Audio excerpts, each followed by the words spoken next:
Hey guys, it's Laura Lemer, Style Unique, Mind Geek, Overall on Fleek. Welcome back to the as a Neopet series. This is a series where I take a celebrity and transform them into one of the Neopet species. In every video, I ask you all which celebrity you'd like to see next.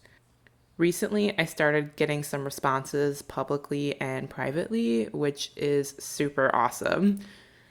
Seriously, like as a new YouTuber, it's super awesome to get comments and engagement because engagement with YouTube is very much like yelling in a void. Sometimes I feel like I'm like, leave a comment below, below, below, below, below. So I really do appreciate any and all comments, suggestions, or howdy doodies. Duty. Anyway, I got a comment from Joan to make SZA, which is a really fun suggestion, and I'm super excited to make her. Without further ado, let's go ahead and get started. So I'm not gonna lie, y'all, I don't know much about SZA. I do know her song Kiss Me More a lot because that song is a bop, and I also love Doja Cat, but I had to listen to more of her music to really get inspired for this character. So I did that, and overall, I just really like SZA's chill vibe. Like, she's like sit on a cloud of chill and eat chilled ice cream on a chill day chill. The Neopet I ended up choosing for this character is a Corbat. I chose a Corbat because I wanted to do an unusual, unexpected Neopet, and I thought the Corbat would be kind of not your first choice that you would think of necessarily. I also wanted to do a flying Neopet because I thought that was super important. Yet again, I did do a flying Neopet in my last video. Not to mention, SZA has more of an oval shape to her face, and so does the Corbat, and I felt like I could really work with that to make it look like her.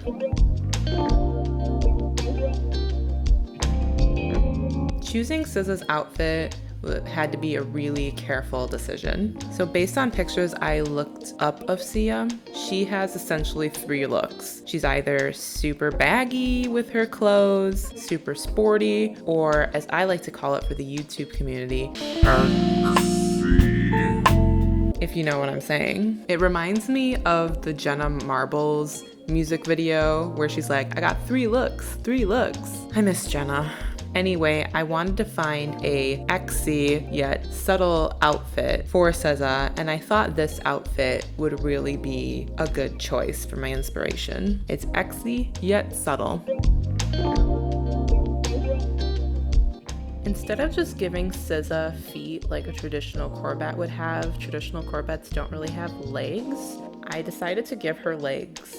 The reason being is because I don't think you would be able to tell that it was SZA without the legs because she has a longer body, so I'm happy with that style choice. That's really the only thing anatomy-wise I did terribly different, besides the structure of her face is a little bit thinner. As you can see as I'm drawing the arms here, the arms are pretty much the same size as they would be, just looking a little more humanoid than animal looking.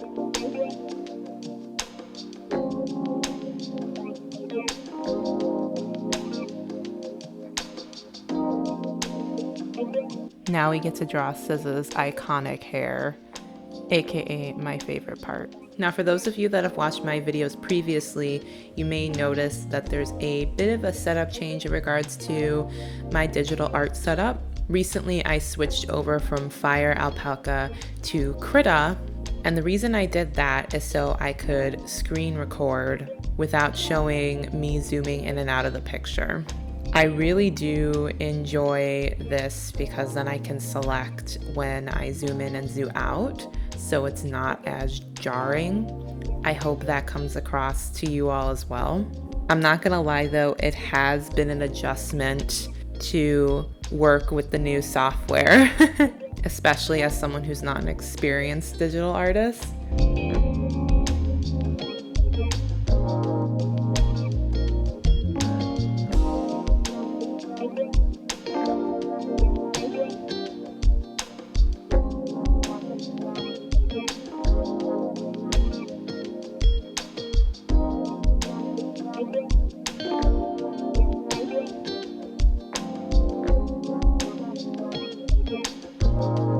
So after quite an embarrassing amount of time fiddling with the fill tool, I ultimately decided to go back to my scary coloring technique.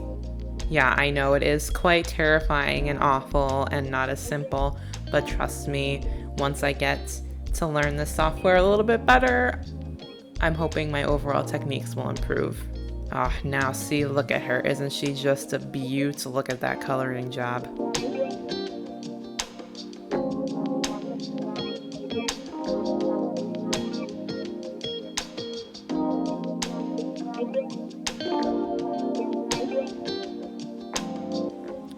Although we've cleaned up her initial coloring job, I know those demon eyes are quite intense and look a little soulless right now, but don't worry, we'll be correcting that. Now that we've cleaned up the coloring job, we can start with the shading.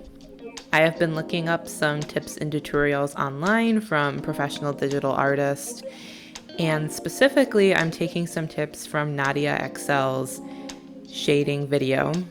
Specifically for this drawing, I'm going to be mixing some soft shading with some hard shading to really kind of differentiate the picture. While I still have a lot to learn about shading this way and becoming an expert at it, I really do like the overall end result. I hope you do as well. By the way, sorry for not clarifying this. In terms of what I mean by soft shading versus hard shading, for those of you that are unaware, I'm basically using a softer brush in digital painting to give the shadows more of a soft edge. So soft shading is with the soft brush and hard shading is with a harder brush.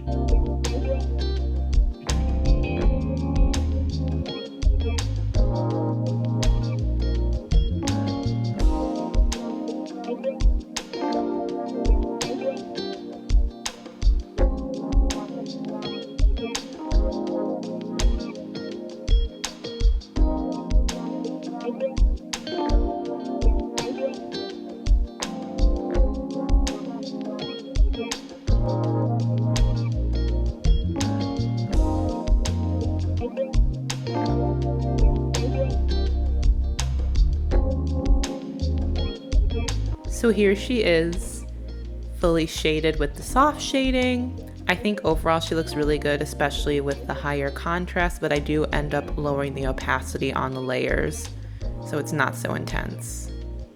There we go, now she's looking a little less intense, which is nice. I'm done with the soft shading. Overall, like I said, I think it turned out really nice. Now I'm gonna go ahead with the harder shading. I pick up the color from the softer shading, make it a little bit darker, and then use one of the harder basic paint brushes in Krita. I'm specifically using the paintbrush 5 and just going in and coloring in that hard shading. For the hair specifically, I really wanted to show those curls. SZA's look is known for her big, beautiful hair, so I really want to emphasize that and give that contrast. I do end up trying to soften out the harder shading. I don't know, I was kind of like second guessing myself, thinking that it was too much, but I do end up going back and making the shading harder again off camera. Like I said, I'm still learning, so it's not perfect, but overall I really do enjoy the textured look that the hard shading gives to her hair. Really brings out those curls, and as a girl with curly hair myself, that is always the end goal.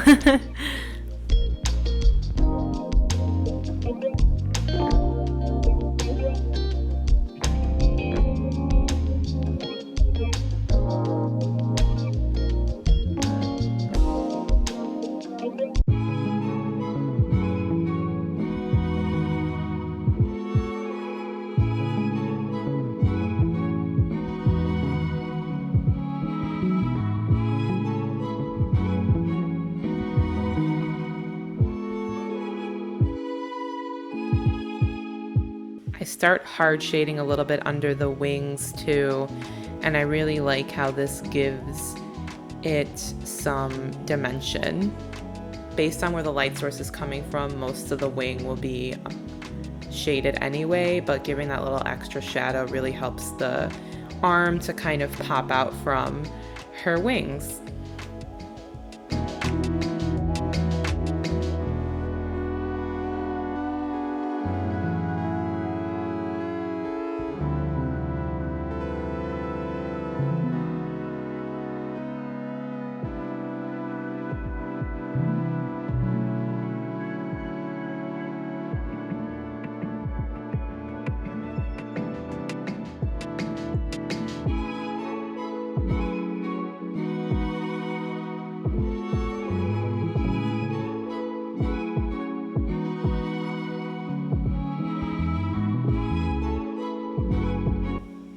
So I'm going in here and giving the hard shading to the face, specifically the lips and under her hair and things like that. And I just want to take a moment to say I really do enjoy her face here.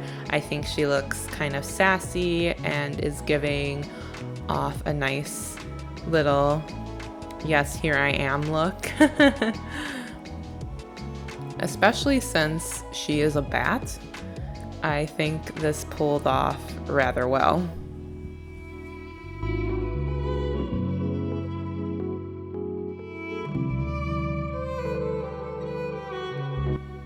Our next step is to work on the highlights, and I really want the highlights to show from her skin. Again, Corbats have a more smooth type of skin, and I imagine SZA as a Corbat, she would have very shiny, sleek skin. We're also focusing on the hair a lot too. Again, she has very luscious, beautiful hair. The light source is coming from above, slightly to her right, what we would consider our left. So I really want to get that shine to her hair. And again, I know the demon eyes are still there. I do apologize. We will be fixing that shortly.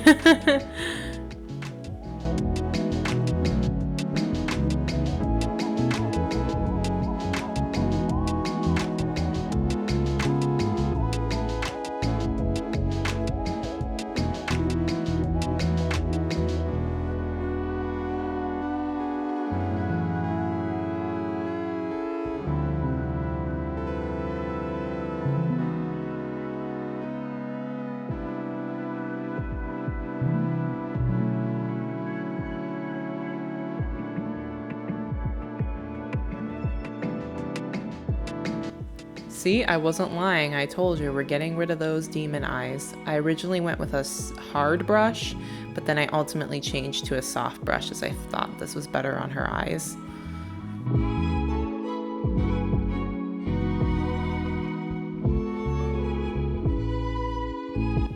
We've got the highlights and the shadows. Everything's really coming together. Now that we got the shading and the highlights out of the way, we're gonna start bringing those soft lines into the picture. That's right, I am coloring the line art. And this is where I feel the piece really starts to pop. SZA really goes from a 2D dimensional to a 3D dimensional character in this part. I especially love the effect that it does on the dress. That's one place where those hard black lines needed to go. Essentially, for those of you that don't know, what I do for this is I take the darkest color in the shading, make it a little bit darker, apply a clipping layer, and color over the line art that way so the rest of the painting, digital art rather, isn't affected.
Yay, we've got the line art all colored in and it's starting to look really, really nice. Now we gotta go ahead and pick a background color for her.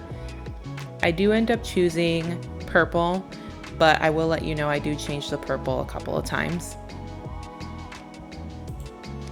I also get preoccupied with the type of white I put in the background, so soft doesn't really work for me.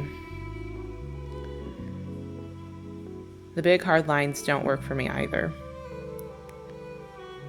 I ultimately decided to go with smaller, more subtle white lines. I think it really helps her to pop without being too overwhelming. Just gonna go ahead and finish off those lines around her wings. Like I said, I do choose a darker purple.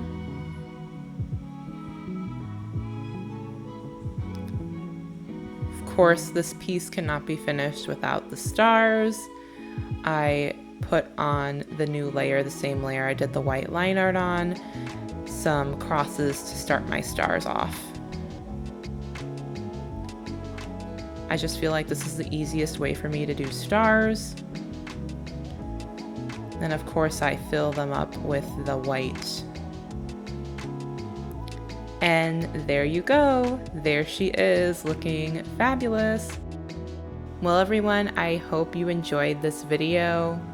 Again, this was a celebrity that I really didn't know a lot about, so I had to do a little bit of research, and overall I think she turned out pretty fire.